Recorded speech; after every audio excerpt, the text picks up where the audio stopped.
Welcome back to the Anchored with Purpose podcast. Today in the studio, we've got my friend and my dietitian, Cassie Groeschel, and she is talking all things meal prep, family time, getting the kids involved, how to handle picky eaters.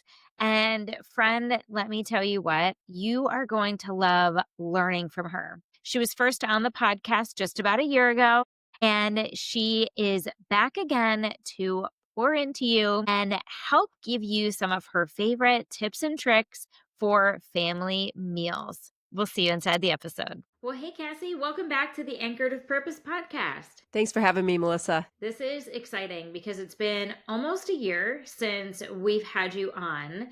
And what's really fun is that you and I get to connect almost on a weekly basis now. And I love that I've really gotten to know you over the course of the last year since we did your first podcast episode. Yes, I know I should say thanks for having me back. I know it's been such a pleasure getting to know you. This has been fun. So I'm excited for you to share with everyone today. But for those who maybe didn't hear your first episode, can you just share a little bit about yourself, your background as a dietitian, and what inspired you to start working with families around food and meal prep? Yes, so I am a wife, a mom of 3, and a dietitian. And I started out in corporate. My background is corporate dietitian. And then I kind of transitioned into consulting at a long-term care facility and also in teaching at a university. And so kind of like run the gamut of like different things that I've worked at in my business. And something that's just always been really important to me is nourishing my family.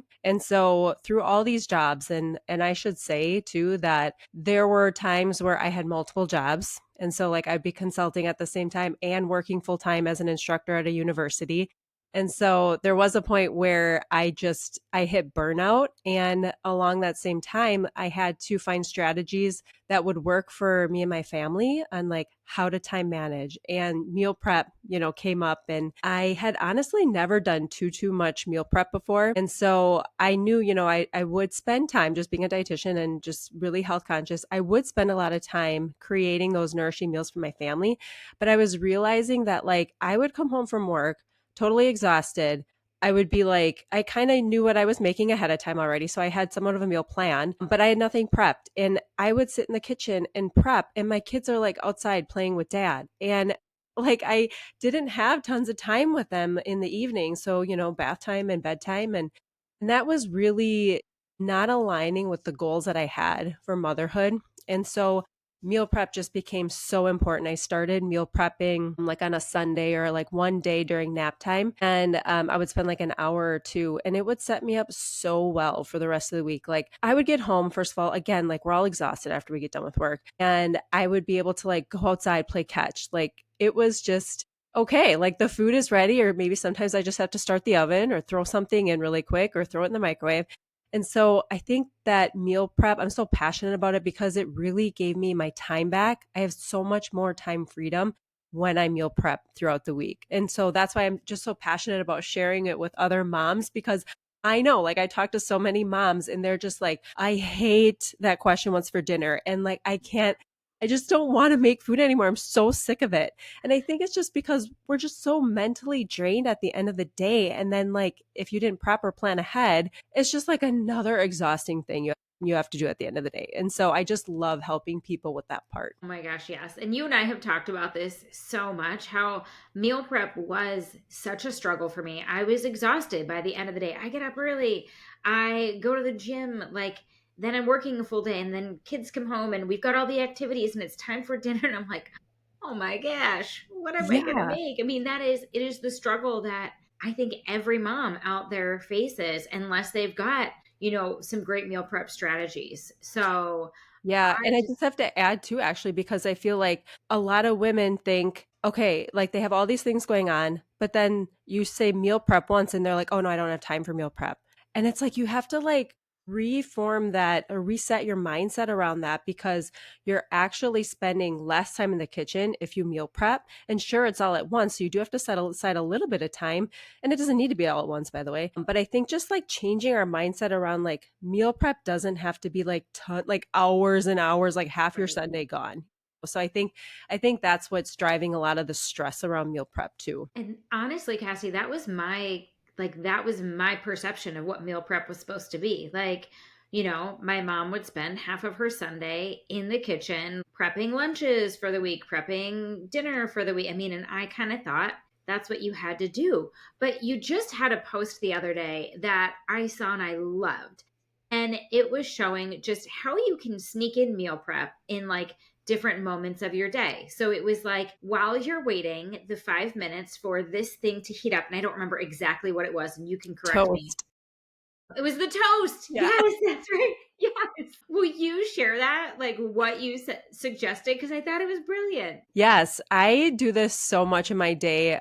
So because again, like I might used to meal prep on a Sunday for like 2 hours during nap time, and it was perfect. Now my kids are getting a little bit older and they don't nap. So like I find little pockets of time where I can do this.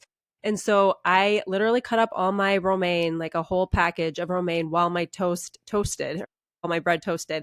And so just finding those small pockets of time. Or like another example is, let's say you cut up an onion, for a burger or whatever. And then a lot of people like put that onion away and they put it in the fridge and then it like rots. And you're because nobody wants to take it out and cut it again. So it's just like cut the whole onion up and stick it in a container in the fridge. And that way it's ready to go and it's a healthy food and you're going to be able to like set yourself up for like making those healthy decisions. Yes. I mean, and that's so smart too. Or even put it in the freezer, right? So Oh that my way gosh. you can just, throw it in a soup or a roast or whatever you're making. Such a good Yeah. idea. And it actually reduces food waste as well. Like, I don't know why. It's like these things, but you just like forget about them because you have 1,000 other things on your mind. So, only like recently I started like if the spinach is like a day from going bad, I'll pick out like the 2, 3 pieces that are bad and I Mhm. just throw it in a Ziploc bag and throw it in the freezer. Whereas I don't know why, but like you're so drained and like, especially with like little kids at home, it's just like you have no bandwidth for anything. And so you're like, throw the spinach out. Whereas like now, if you're just a little bit aware, you can, instead of throwing those items out, just throw them in the freezer Yep. or like chop them up ahead of time. If you have a whole bag of carrots and you're only using half of it, chop it all up ahead of time, throw half of it in a bag, throw it in the freezer for the next time you want to make soup in a pinch. Yes, I think that's so smart. I mean, think about it. If you're throwing spinach into a quiche, it doesn't matter if it was frozen or fresh, it's still going to be the same. Or a spinach in Right. a smoothie. I mean, it makes sense. I love that idea. Yeah, and I mean, especially with somebody who like a huge proponent of leafy greens every single day, and so for me, like I am putting kale or spinach or Swiss chard in a smoothie daily almost. So, that's really like you said, you don't need fresh spinach for that. Right, right. Now, Cassie, you have said that cooking is a lost life skill. So, why do you believe it's so important for families, especially kids, to reclaim this skill today? Yes. I found a statistic online and it estimated that a third of Americans state that they don't know how to cook or like they don't have basic cooking skills. And so I really think this is because in the past like 50 years, we have moved from like everything homemade, making your own food to more of a convenience culture. And I mean, we know this, we see this in the amount of packaged items that we have on the shelves these days. And so I think as a society, we've drifted from basic food literacy. Kids and even adults, honestly, adults just don't really know what to do with a chicken, or they don't know, even some of them don't know what to do with a chicken breast. Like I mean, this is like basic cooking skills. I'm not talking about like if you've never cooked a whole chicken in the oven, that's okay, right? We're talking about basic cooking skills. So I really feel like cooking builds confidence, it builds that creativity and also patience, right? So anytime Yes. we're a convenience culture. And so if there are great things out there that are convenient, that are healthy, but like for the most part, I would say the more that you can cook at home, the better. And the more honestly research shows that it's associated with like healthier eating patterns and diet quality. And so I think that is important to be bringing back into the kitchen, like bring those life skills back into the kitchen and teach them to your kids. And then your kids will know these things and they'll grow up capable, like Yeah. capable to feed themselves and nourish their body and then be healthy. Because if we just give our kids convenience foods, how are they ever going to learn, down the road, what am I supposed to feed myself? I'm going to go to the grocery store and get everything packaged because that's what mom and dad were doing. Now, I don't want to like pick on anybody here, obviously, because like we need to give ourselves a lot of grace in that, like, if you're feeding your kids, you're doing a really great job. But, when you start learning slowly some of these strategies that you can implement in your life, like that's kind of the important thing. So give yourself grace for the other things. But yeah, I mean, I definitely think we've seen it in society. So I taught food and culture at the university that I worked at. And we saw in a lot of different societies, Native Americans, where all of a sudden their cooking skills just kind of got lost over the generations. And we saw the health effects that it had. And we're seeing it so much in our society now with all cultures, not just necessarily Native Americans, right? And again, it's like the convenience, and we're teaching our kids that go, go, go, hurry, hurry, hurry, grab that quick and easy snack is the way to go. And we're losing a lot of the not only the ability to have that connection with our kids and our family, but like teaching them something that is going to pay dividends down the road for their health for sure, but also for like the connectedness and the emotional aspect. Yes. And we have talked about this, in our conversations one on one, how much of a life skill it is. Like getting the kids into the kitchen. We joked about my life skills camp that I did for the kids this summer, I where love that.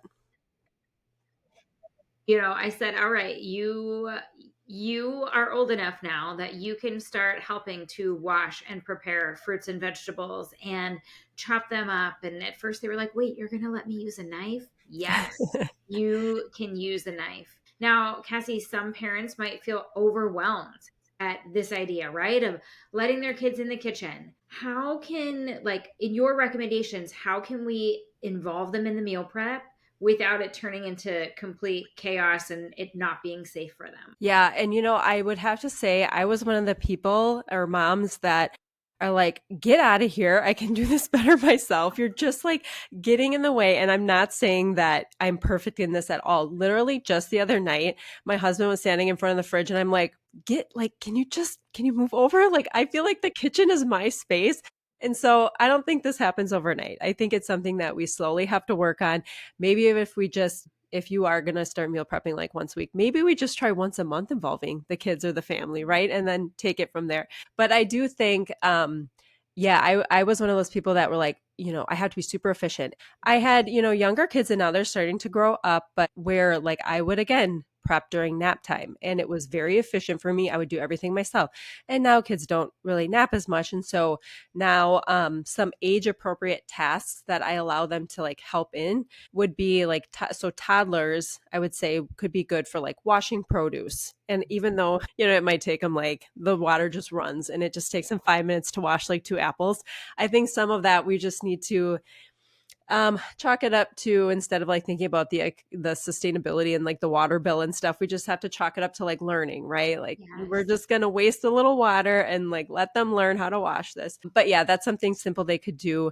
And they make like the kid cutting boards and the kid plastic knives. So I think that's a perfectly fine activity for a toddler, 3-4 years old.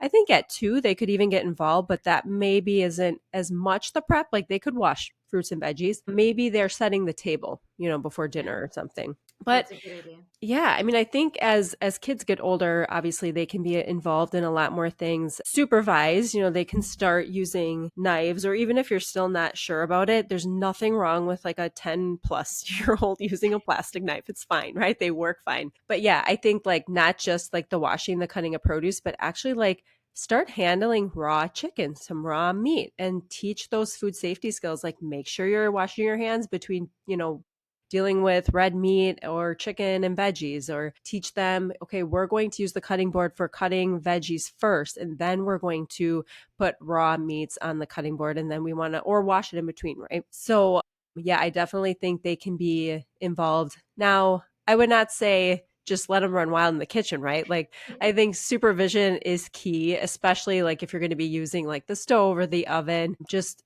helping them and supervising them. And we our kids learn best by modeling our own behavior. And so like having them kind of watch us in a fun way, talk to them about something that excites them or something they're really interested in so that they can stay attentive. So yeah, I think older kids can get involved in a lot more like the stirring, the actual cooking and the cutting and the using raw meats and things like that. Yeah. And I could But tell I you, also think really quick too, like just making it fun for the kids, not just like with stories, but also like maybe you turn some music on or you use like a theme night or, just make it depending on the age of your kid and what they're interested in at the time, like just try to incorporate some of those aspects into the meal prep time. definitely. I mean, and to your point of, with the older kids, letting them use the stove or the oven, the first time I let my kids do that, they were like, wait, I'm allowed to turn this on? Yeah, you've got to learn how. Okay, but will you watch me? Yes, I will be right. It's just so funny because, for so long they've been told, no, no, no, no, don't touch the stove. Only mom and Right. dad can touch the stove, right? And now all of a sudden, as they're getting a little older, it's, well, now it's time to learn how to do that. And it's a learning curve, but it is cute to see how excited they get about taking that next milestone step. Yeah, and it's a huge confidence booster too. They're like, wow, mom trusts me with this, or, dad trusts me with this. This is so cool that I get to do this and I'm a part of this. So I think we're really boosting our kids' confidence and trust as well. Sure, for sure.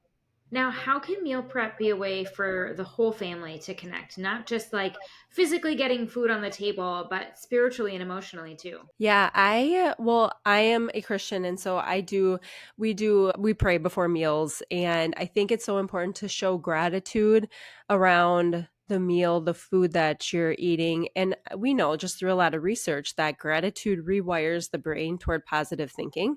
And so just like starting your meal, waiting until everybody gets to the table, which by the way, depending on the ages of your kids, is a struggle, but it teaches patience in a world where we can get anything we want at the click of a button. I am trying so hard in this age that we are in to just teach my kids to be patient. I don't know, so this I'm going off on a story for a second now, but like Go I for don't it. know about you growing up, but like we waited until like everybody was at the table. Yep. So like if my dad was outside and this is like a sticky point because he would always be like doing stuff outside and my mom and like us kids are just like, is dad coming in? Like what's going on? And we would all sit at the table. And now I mean that's a little bit maybe extreme, but I think it really teaches patience in a world that we have no patience. Even myself, when I'm like waiting for my husband, I'm not saying we do this every single night, but I'm just like, okay, well, like maybe we should just start. Like I've done that before. And I'm like, no, we all like, let's try to all eat together, and like show it's almost like it's honoring the time that we all pray together and then we all start the meal together. Again, I have a 6-year-old, 5-year-old, and a 3-year-old. So it doesn't happen all the time where we're all eating, at the exact same time. And I know too, like it gets harder when your kids started getting into events and you're not always eating, but I think we should do our best to connect and find a time and find a meal where we can all meet together. But yeah, I went off a little bit with that story, but spirituality, that's really important. The patience part. I think emotionally the interaction and the connection can lead to closer bonds and overall just better well-being. And then communication, which again is like another soft skill that we just are missing today. So I think family meals encourage and promote open conversations where everybody feels heard. Everybody can tell their story about how their day went. And I think this is really important for kids who are developing those social emotional skills. And it just helps build that emotional intelligence. So I mean, those are just a couple things that, the social connection, the connectedness overall, the spirituality component that you can bring in, and then communication. Those are huge. Oh my gosh, especially when you said the patience part, I can remember back to being a kid and we'd always have to wait until everybody was at the table. And even now, like Jeff is like the king of condiments. Like he will all be sitting in the dining room and we're not to throw him under the bus, but he would admit this. Like, and he is adding like salt, pepper, ranch dressing, hot sauce, whatever it is, and we're sitting there waiting, like, are you ready? Are you gonna come out? not going to pray without you, but if you could just hurry, that would be great. But it does, it teaches that patience. And then sometimes I feel like when we're all around the dinner table, the boys tell us stuff that we wouldn't have heard if we weren't all sitting together around the table with no devices or screens or distractions around. Yeah, and that's another thing too is like in order to cultivate the things that I just said with like, spirituality, emotional communication, you need to have screen free.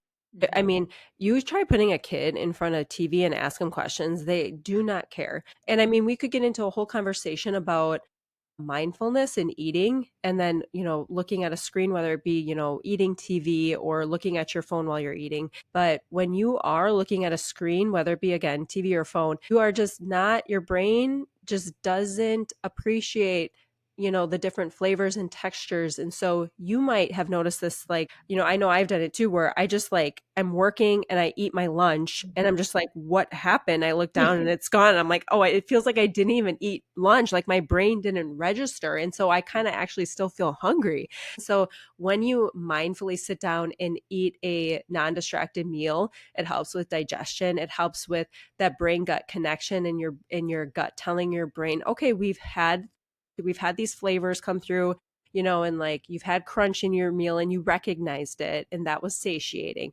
And so I think teaching those and modeling that behavior for our kids is really important. So for sure, put the screens down and put the phones. This is a work in progress at our house, but keep the phones completely away from the table, not just, face down, because we know, like through research, that people are more distracted, even just like with their phone down, because they're constantly looking at, or just because it's just a reflex, right? Like you're Mhm. just constantly looking at your phone. And kids notice that. Kids notice when you're looking at your phone and they're like, hey, mom. And you're like, yep, just a minute, right? Like this is a very important moment for them. And so I think if there could be any time where you don't have a screen in front of you, mealtime is such a good place to start. Definitely, definitely. Now, Cassie, here's something that you and I have talked about at length over the last few months, and that is kids being picky eaters. We've talked so much about this. So, tell us, kind of how, as moms, we can help our kids with this, and how does involving them in the meal prep help getting them to try new foods and even eat healthier? Yeah, absolutely. And I'll kind of just talk from your and I experience about, I think it's really important to write down what each of your kids and Mhm. spouse likes, dislikes, like what types of proteins they're willing to eat, what are their favorites, what are like the ones they absolutely hate, right? And I think it opens the doors to see, okay, actually they said they like this, like maybe this is an idea that we can incorporate at home. And I always think it's a good idea just to have a list of your, at least like pick one or two, like maybe pick a picky eater or like a spouse or something, and have a list of their favorite meals and incorporate one of those each week. So I think it gives them a little bit, just, skin in the game. But I also think with your kids, if you involve them in any part of the decision making process, it increases the likelihood that they choose to engage with that food. And maybe it just starts with engaging, but then eventually and hopefully it gets to them eating that food.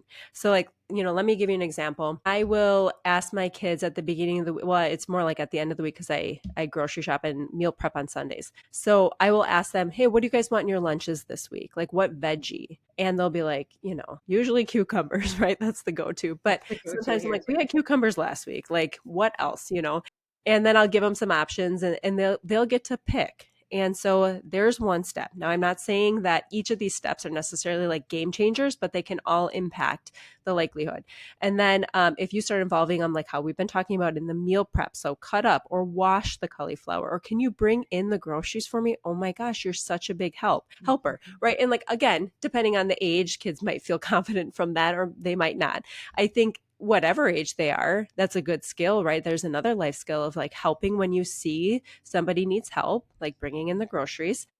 being part of a team, right? There's just that team collaboration it teaches. But also, so the prepping part we talked about, cooking it maybe, or just being involved in like packing a lunch, I think is key. Why don't we talk about that for a second, actually? Because I think as kids get older, it's really hard as moms to be like, okay, they don't know what they're doing. I'm just going to pack their lunch for them. And you're like, stressing yourself out with this. This is just one example, but you have a million other things that you think you need to do for your kids and you don't. Like, No, yes, they it's going can to do it. be right. Like, yes, it's going to be a little bit like you're going to have to teach them. But what I say is best is to like set them up for success. And so what does that mean? You're the parent. You have control over the grocery list and the grocery cart. You purchase the groceries, right?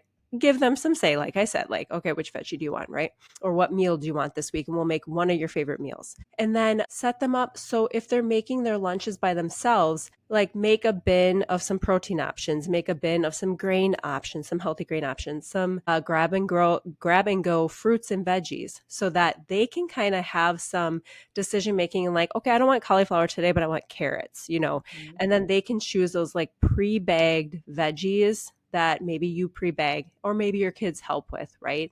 And so I think just like we've talked about a lot of different things and ways that you can get your kids to help. So if you just choose one of those, like let's say mom chops and pre-bags everything and the kids just decide which one they're going to choose, right? That's a great step depending on the stage of life you're in. Or maybe they help wash and prep, or Mhm. cut the cauliflower. Okay, one more thing actually that I just thought of that I think is so important, especially when we talk about culture and like this life skills. I think kids don't know where their food comes from. Oh, They're yeah. like totally clueless, and it's definitely something that we have to teach. And so I think even a trip to the grocery store is a really important lesson. And okay, I'm going to raise my hand here because I'm like definitely one who I'm like, I want to keep my kids as far away from the grocery store as possible because it's a nightmare. I have 3 kids and they're all going in different directions, right? And so I have to, when we do go to the grocery store, I will often take like 1 or 2 kids and just like make it a small trip, not like my usual grocery trip, which I actually do like pick up order. But if we do go to the grocery store, it's like 15 items, just like random stuff if we go on a Sunday or something. And so I think getting them walking through the grocery store, seeing how shop the perimeter and shop the fresh foods. And then you go in the aisles and you are choosing like the rice and the beans and things like that. I think like our kids can absorb a lot more than we give them credit for. So Definitely. those are all just, a couple things along the process that they could be involved in. Definitely. And when it comes to, how the kids can help and kind of ease that burden from mom too, while still making those choices, I think we've talked about how my kids have had to pack their own lunches since kindergarten. That was like one of those things. And kindergartners can do this. It's like if you have everything prepped for them, like that's having like the cucumbers in little containers and the grapes in little containers and strawberries so that they can choose that. They can. Kids are capable of so much more than we give them credit for. They Yeah, can do it. Like, I haven't had to pack a lunch in years. I don't do it. They do it. And if that's one meal I don't have to worry about, phew, thank goodness, because I feel like this mom brain can't handle, anymore. absolutely. I And know. I agree. they can do it. They're capable. Yeah. Now, Cassie, you have a Busy Mom Meal Prep course that is coming out. So, what makes this different and how can it really help moms who feel stretched thin? So there's a couple components to my meal prep course that I really feel like is specifically for like busy moms who are very stretched thin, right? That's a lot of busy moms. But the course starts with a season of life audit to determine where to place your meal prep focus and time.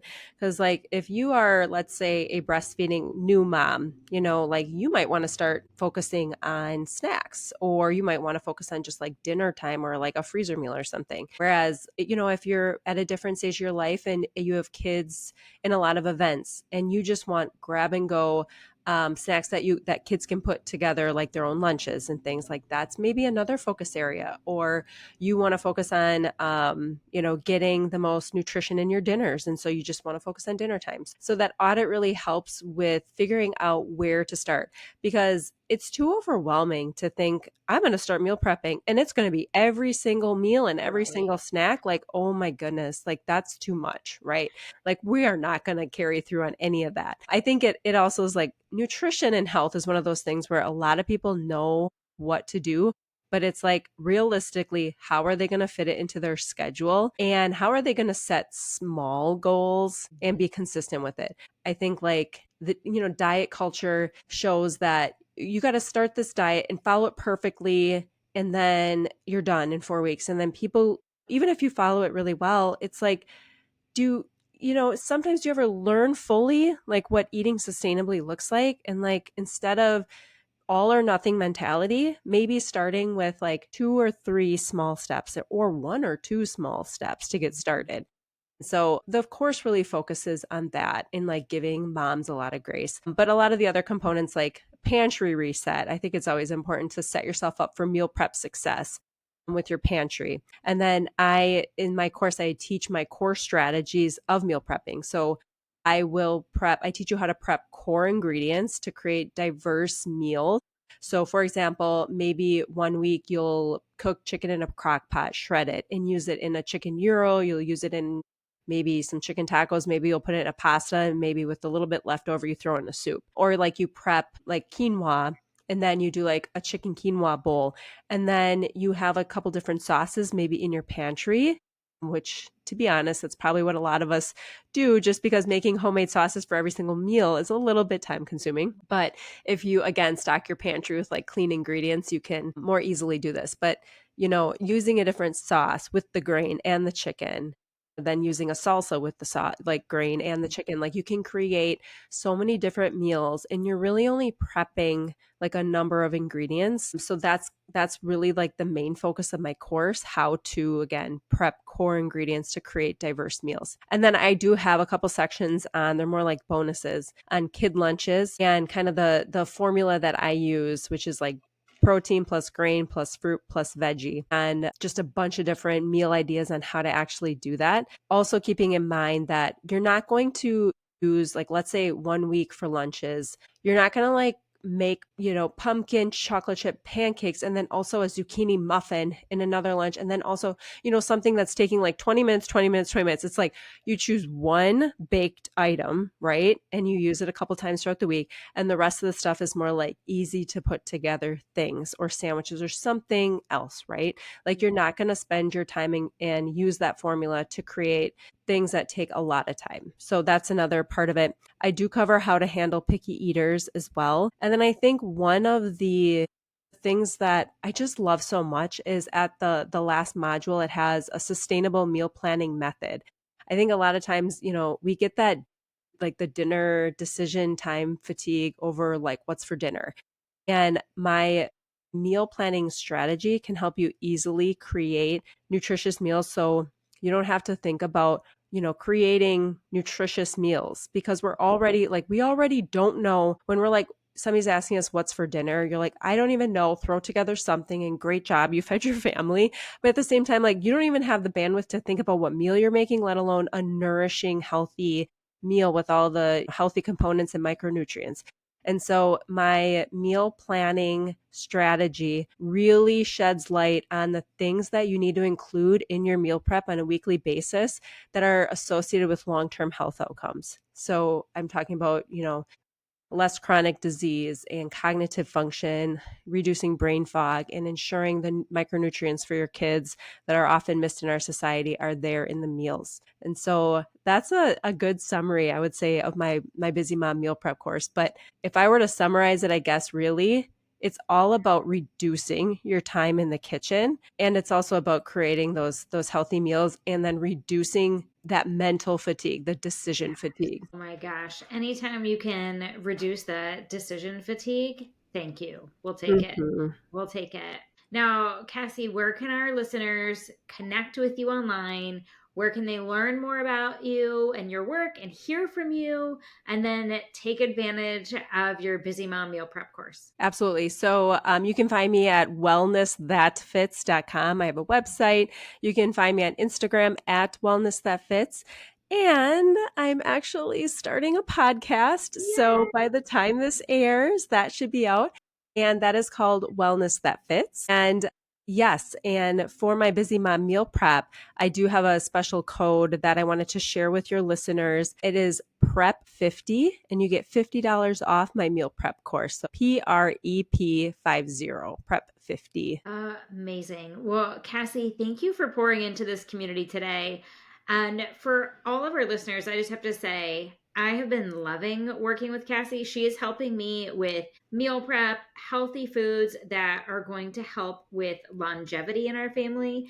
And I got to tell you, she even spent time talking to each one of my boys about food, and woo, that was a game changer. All of a sudden, I've got a kid eating high protein, high iron foods that he wouldn't even touch before. So I'm not going to say miracle worker, Cassie, but I mean, let them think what they want from that. But I'm going to say miracle worker. Oh my gosh, that's so sweet. No, thank you so much. Again, like, I think it's just the passion that is ignited in me when I work with families, and just knowing that we can make things healthier and easier in a time managed way is just so important to me. So thank you for saying that. And honestly, like, I have, you know, Melissa, for the listeners too, like, Melissa has been working with me as well.